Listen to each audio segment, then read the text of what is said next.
इस फिल्म की कहानी शुरू होती है नॉर्वे से। रात का समय है और हमें एक बुजुर्ग दिखाया जाता है। इस समय वो अपना ट्रैक्टर स्टार्ट करने में लगा था, लेकिन किसी ने उसे खराब कर दिया था। वायर्स काट दिए थे। इस आदमी को बहुत गुस्सा आया था। वो कहता है कि आज मैं तुम सबको मार दूंगा, क्योंकि वो जानता था कि ये काम किसका हो सकता है। पेट्रोल लिए वो बांध में जाता है क्योंकि वो उस जगह को आग लगाने वाला था, लेकिन बांध में कोई था जो इस आदमी को मारने की कोशिश करता है। जैसे वो एक खतरनाक ट्रैप में फंसने से बच गया। ये आदमी जानता था कि ये जगह खतरे से खाली नहीं, इसलिए वो वहां से निकलने में ही अपनी भलाई समझता है। लेकिन तभी कोई भयानक जीप घुर्राते हुए उसके पीछे भागने लगा। यह आदमी अपनी जान बचाने की कोशिश कर रहा था, लेकिन एक जलता हुआ टायर उस आदमी से टकराया, जिससे वो आग पकड़ लेता है और उसकी मौत हो जाती है। अब 1 साल बाद का समय दिखाया जाता है, जहां हम एक छोटे से परिवार को देखते हैं, जिसमें है बिल, उसकी पत्नी कैरल और इनके 2 बच्चे लूकस और नोरा। बिल अमेरिका में पला बड़ा था, लेकिन उसका बचपन नॉर्वे में अपने अंकल के साथ गुजरा। उसे नॉर्वे में एक अच्छी नौकरी मिल रही थी, इसलिए वो अपने परिवार को लेकर नॉर्वे शिफ्ट हुआ। बिल बहुत खुश था क्योंकि उसे अपने अंकल का फार्म हाउस विरासत में मिला था। बिल के अंकल वही आदमी थे जिसे मार दिया गया।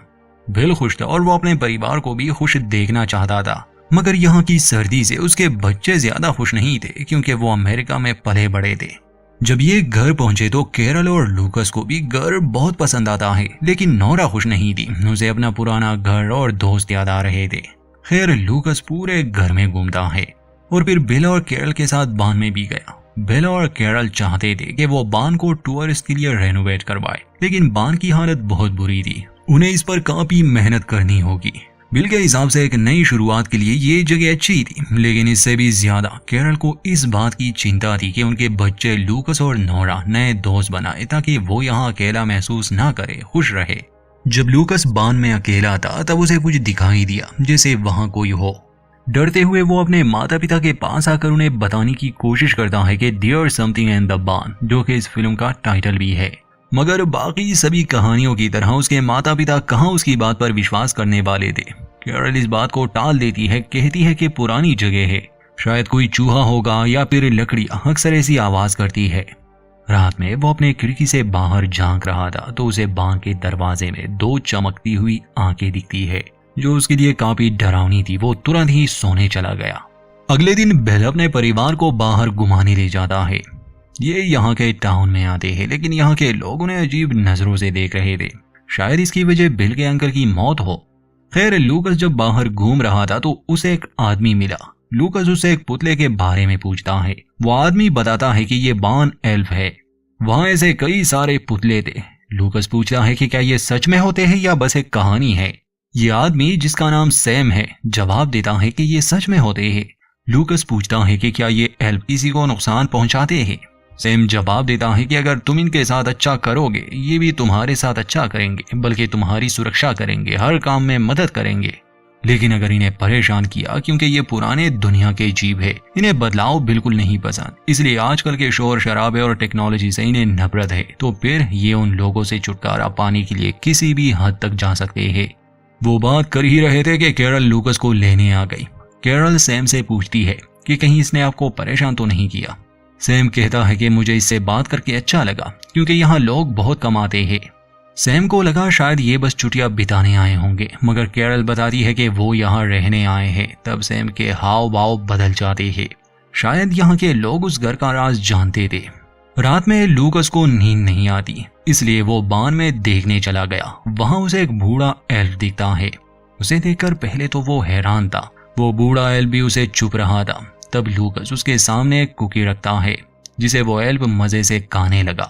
लूकस उसे अपना नाम बताता है और कहता है कि ये बाकी लोग मेरा परिवार है और तुम हमारे साथ सुरक्षित हो।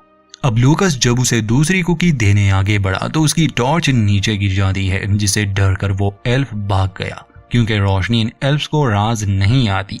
घर में दिखाया जाता है कि नोरा यहाँ आकर बिल्कुल भी खुश नहीं थी। वो अपने दोस्तों को मिस कर रही थी। तब उसकी माँ आकर उसे समझाती है कि समय के साथ सब ठीक हो जाएगा। यहाँ आना उसके पिता का सपना है, इसलिए उन्हें बिल को दुखी नहीं करना चाहिए। खुद कैरल भी यहाँ आकर ज्यादा खुश नहीं थी। अगली सुबह वो बिल से बात करने जाती है। कहती है कि क्यों ना हम बांध में एक पार्टी रख के, लोग आएंगे तो शायद नोरा और लूकस को दोस्त बनाने का मौका मिल जाए। और यहाँ के लोगों से भी हमारी जान पहचान बढ़ जाएगी। बिल इसके लिए मान गया। अब बिल जैसे ही बाहर आया ताकि वो बर्फ को साफ करे तो ये देखकर उसे काफी हैरानी हुई कि किसी ने ये काम पहले ही कर दिया है।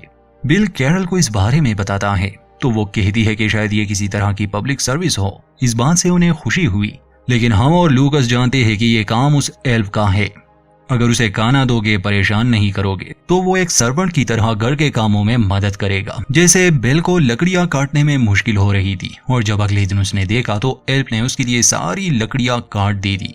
बाद में वही एल्फ लूकस के कमरे में था। वो कुकीज लेने आया था। लूकस उसे कुकीज देता है और अब इनमें दोस्ती हो गई थी। खैर घर में क्रिसमस की तैयारियां भी चल रही थी। रात में बेल उन्हें बाहर बुलाता है। उसने पूरे घर को लाइट से सजा दिया था। जब वो लाइट्स ऑन करता है तो एल्फ को ये सब अच्छा नहीं लगता। लूकस कहता है कि इसे तुरंत बंद करे, एल्फ को ये सब नहीं पसंद। बेल पूछता है कि कौन सा एल्फ। कैरल कहती है कि उस दिन सैम नामी आदमी ने इसे एल्फ की एक कहानी सुनाई थी और अब इसे लगता है कि यहाँ कोई एल्फ है। इसने उसे सच मान लिया। खैर अगली सुबह जब बिल बाहर आया तो देखता है कि किसी ने उनकी सारी सजावट खराब कर दी है, जिससे बिल को काफी दुख हुआ। असल में ये काम भी उस एल्फ का ही था, क्योंकि इन लोगों ने उसे परेशान किया, मगर इन्हें अभी तक नहीं पता। ये लोग शेरिफ को बुलाते हैं जो उन्हें यकीन दिलाती है कि डरने की कोई बात नहीं, ये जगह बहुत सुरक्षित है। हो सकता है ये बच्चों का काम हो। अब ये बान में होने वाली पार्टी की तैयारी शुरू करते हैं।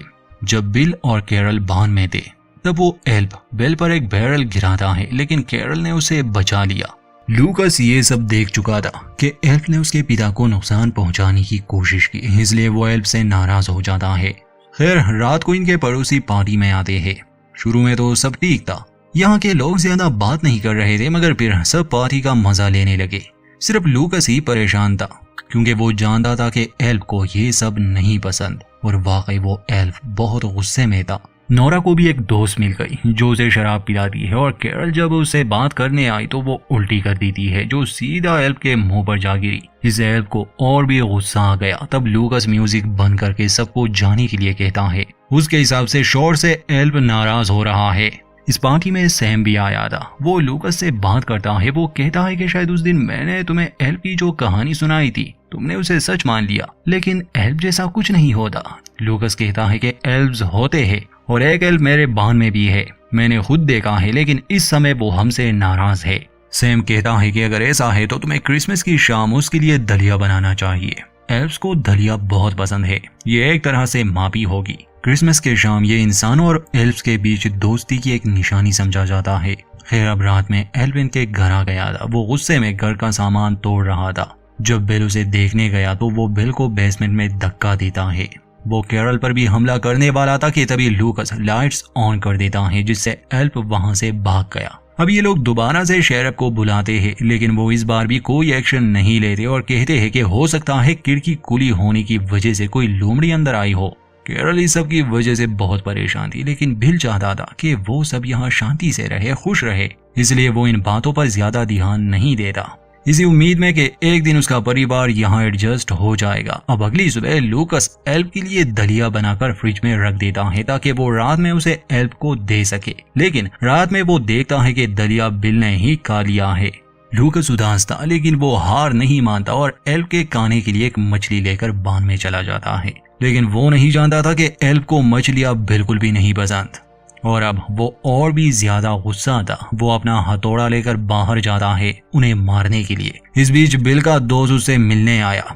एल्फ को देखने पर वो उसे लूकस समझकर उसके पीछे गया। एल्फ गुस्से से बांध की दीवार पर हथौड़े से मार रहा था। इस आदमी का नाम रेमंड है। रेमंड उसे आवाज देता है, मगर वो उसे कोई जवाब नहीं दे रहा था और जोर जोर से हथौड़ा मारता है, जिससे बर्फ का एक टुकड़ा फिसल कर रेमंड के मुंह के आर पार हो गया। बिल रेमंड का इंतजार कर रहा था। जब वो उसे देखने बाहर गया तो उसका सामान वहीं पड़ा था, लेकिन रेमंड गायब था। वो पैरों के निशानों का पीछा करते हुए बान के करीब जा पहुंचा तो रेमंड की लाश वहां लटक रही थी। बिल समझ गया कि यहाँ खतरा है। वो जल्दी से अंदर आकर अपने परिवार से कहता है कि हमें यहाँ से तुरंत निकलना होगा। सब भागकर गाड़ी में आते हैं, मगर गाड़ी स्टार्ट नहीं हो रही थी क्योंकि उसे एल्फ ने खराब कर दिया था। इतने में एल्फ उनकी गाड़ी पर हमला कर देता है। वो अपने हथौड़े से विंडशील्ड को तोड़ रहा था। तब लूकस कहता है कि लाइट्स ऑन करे, जिससे वो एल्फ थोड़ी देर के लिए बेहोश हो जाता है। कैरल कहती है कि लूकस सच कह रहा था, ये तो एल्फ है। हमें पुलिस को बुलाना होगा, अब ये लोग कुछ भी कर पाते। इससे पहले ही एल्फ को होश आ गया और वो जोर जोर से गुर्राता है। वो अपने बाकी एल्फ साथियों को बुला रहा था जो कुछ ही समय में वहां पहुंच गए। उन सबके हाथों में हथियार थे और वो इन्हें मारना चाहते थे। ये लोग अपनी जान बचाने के लिए घर की तरफ भागते हैं, लेकिन एल्फ ने इन पर हमला कर दिया था। अपने छोटे साइज के बावजूद एल्फ इन्हें खिलौनों की तरह इधर उधर पटक रहे थे। खैर ये लोग भी हार नहीं मानते और बड़ी मुश्किल से खुद को एल्फ से बचाने की कोशिश करते हैं। नोरा इन्हें लैम्प से मार दी है। लूकस लैम्प से डरा रहा था। कैरल और बिल भी किसी तरह खुद को बचा रहे थे। इस बीच लूकस उस एल्फ को देखता है जो उसके बान में रहता था। लूकस उसे माफी मांगता है और कहता है कि अपना वादा याद करो, लेकिन इस बीच नोरा उसकी दाढ़ी में आग लगा देती है, जिस वजह से वो खिड़की से बाहर कूद गया। इन्हें लगता है कि ये बच गए, मगर एल्व्स हार मानने वाले नहीं थे। वो फिर से इन पर हमला करते हैं। ये लोग किचन में फंस गए थे, लेकिन इतने में इन पर रोशनी पड़ती है, जिससे डरकर एल्व्स भाग गए। दरअसल ये शेरिफ थी जो इनके रिपोर्ट करने पर आई थी। शेरिफ को देखकर ये सभी बहुत खुश थे। कैरल कहती है कि हम पर हमला हुआ है, आपको बैकअप बुलाना होगा। शेरिफ कहती है कि बैकअप आने में टाइम लगेगा, लेकिन आप पर हमला किसने किया? कैरल कहती है कि एल्व्स ने। इस पर शेरिफ हंसने लगी, कहती है कि ये बहुत अच्छा मजाक था, आप लोग इस वक्त नशे में है क्या? ये लोग शेरिफ को समझाने की बहुत कोशिश करते हैं, लेकिन शेरिफ नहीं मानती। तभी उसे बाहर कुछ आवाज आती है। एक एल्फ उसकी गाड़ी चला रहा था। शेरिफ को अपनी आंखों पर तो विश्वास नहीं होता, लेकिन वो कुछ कर पाए इससे पहले ही एल्फ उसके ऊपर गाड़ी चढ़ा देता है, जिससे शेरिफ की भयानक मौत हो गई। ये देखकर वो सभी फिर से घर के अंदर भागते हैं और हम देखते हैं कि शेरिफ की बंदूक भी एक एल्फ के हाथ लग गई, जिसे गलती से वो अपने ही एक एल्फ साथी को मार देता है। उसे समझ नहीं आती ये है क्या। वो बंदूक को अपनी तरफ मोड़कर फायर करता है, जिससे उसकी भी जान चली गई। खैर घर में सभी बौखलाए हुए थे, खासकर बिल। बिल लूकस से कहता है कि मुझे एल्फ ने काट लिया है, इसलिए तुम्हें मुझे मारना होगा, मैं उनके जैसा नहीं बनना चाहता। इस पर लूकस कहता है कि वो एल्व्स है, कोई ज़ॉम्बीज़ नहीं, आपको कुछ नहीं होगा। अब नीचे एल्व्स घर में घूम रहे थे। वो लोग शराब पीकर पार्टी करते हैं, जिस बीच इन्हें सोचने का मौका मिल गया। बिल अपने परिवार से माफी मांगता है। उसे दुख था कि उसकी वजह से उन्हें ये सब देखना पड़ रहा है, लेकिन सभी बिल का हौसला बढ़ाते हैं। बिल कहता है कि हमें खुद पुलिस स्टेशन जाकर मदद लानी होगी, इसलिए बिल और लूकस खिड़की से नीचे कूद जाते हैं। वो स्लेज लेकर वहां से निकलने ही वाले थे, मगर दो एल्व्स ने उन्हें देख लिया जो उनका पीछा करते हैं, और वो उन पर ब्लेड से हमला भी कर रहे थे। वहीं घर पर एल्व्स नोरा के कमरे तक चढ़ने की कोशिश में लगे थे। नोरा और कैरल उन पर स्पेयर से बनाए बॉम्ब्स फेंकती है, इससे वो कुछ समय के लिए तो एल्व्स से बच गए, लेकिन एल्व्स अब चिमनी से उनके घर में दाखिल हो रहे थे। कैरल नोरा को भागने के लिए कहती है, इसलिए वो खिड़की से कूद गई, जबकि कैरल एल्व्स से लड़ती है। लेकिन नोरा को भी एल्व्स ने देख लिया था और वो उसका पीछा करने लगे, जो उसे पकड़कर जंगल में खींच लेते हैं। ऊपर कैरल ने दोनों एल्व्स को मार दिया था। नीचे आकर वो देखती है कि सभी एल्व्स नशे में धुत सो रहे थे। कैरल अपना फोन लेती है और सैम को कॉल करती है, क्योंकि बिल और लूकस उसी के घर गए थे। कैरल कहती है कि वो नोरा को ले गए। इतने में उसके भी चिल्लाने की आवाज आती है और कॉल कट गई। बिल सैम को सारी बात बताता है और कहता है कि मुझे तुम्हारी गाड़ी चाहिए। सैम उन्हें लेकर फार्म हाउस में आता है, जहाँ पहले तो उसे उनकी बात पर विश्वास नहीं था, लेकिन वहाँ की हालत देखकर वो समझ जाता है कि कुछ तो गड़बड़ है। सैम पूछता है कि तुमने ऐसा क्या किया है जो ये सभी इतने भड़के हुए हैं, तो लूकस कहता है कि हमने सारे नियम तोड़े। खैर एल्व्स का पीछा करते हुए वो लोग बान में मौजूद उनके टनल में पहुंच गए थे। दरअसल ये अंडरग्राउंड टनल पूरे इलाके में फैला हुआ था और ये एल्व्स का घर था। वो जमीन के नीचे ही रहते थे, जहाँ इनकी पूरी कॉलोनी थी। सैम उन्हें बताता है कि सैकड़ों सालों से इंसान और एल्व्स दोस्त रहे हैं। हम उन्हें खिलाते हैं और वो हमारी सुरक्षा करते हैं। हमें फिर से इनके साथ दोस्ती करनी होगी। इस पर बिल गुस्से में कहता है कि उन्होंने रेमंड और शेरिफ को मार दिया। तुम कौन सी दोस्ती की बात कर रहे हो? सैम समझाता है कि तुम क्या चाहते हो, हम इन्हें मारेंगे और ये हमें। ऐसे तो ये सिलसिला कभी खत्म ही नहीं होगा। हमें इन्हें मनाना होगा, इनसे सुलह करनी होगी। खैर ये लोग टनल में आगे बढ़ते हैं। वो देखते हैं कि एल्व्स ने कैरल और नोरा को बंदी बना रखा था। जब ये उन्हें छुड़ाने गए तो एक एल्फ बंदूक लेकर इनके सामने आ गया। सैम उनसे दोस्ती करने की कोशिश कर रहा था, लेकिन सरपिरे एल्फ सबसे पहले सैम पर ही गोली चला देता है। इतने में बाकी एल्फ भी वहां आ गए। इस बीच लूकस को वही एल्फ दिखता है जो उसका दोस्त रह चुका था। वो उसे अपनी दोस्ती की याद दिलाता है, जिससे उस एल्फ को उन पर दया आ गई और वो उनके भागने में मदद करता है। लेकिन बाकी एल्फ्स ने उन्हें घेर लिया। बूढ़ा एल्फ अपने लीडर से लड़ता है कि इन्हें छोड़ दो। तब लीडर एल्फ उस पर बंदूक तान देता है, लेकिन बंदूक में गोलियां खत्म थी। इस बीच उन्हें सीढ़ियों से ऊपर चढ़ने का मौका मिल गया। इस सब हंगामे में नोरा देखती है कि नीचे शराब का बैरल गिरा हुआ है। वो कागज का प्लान बनाकर उसमें आग लगा देती है।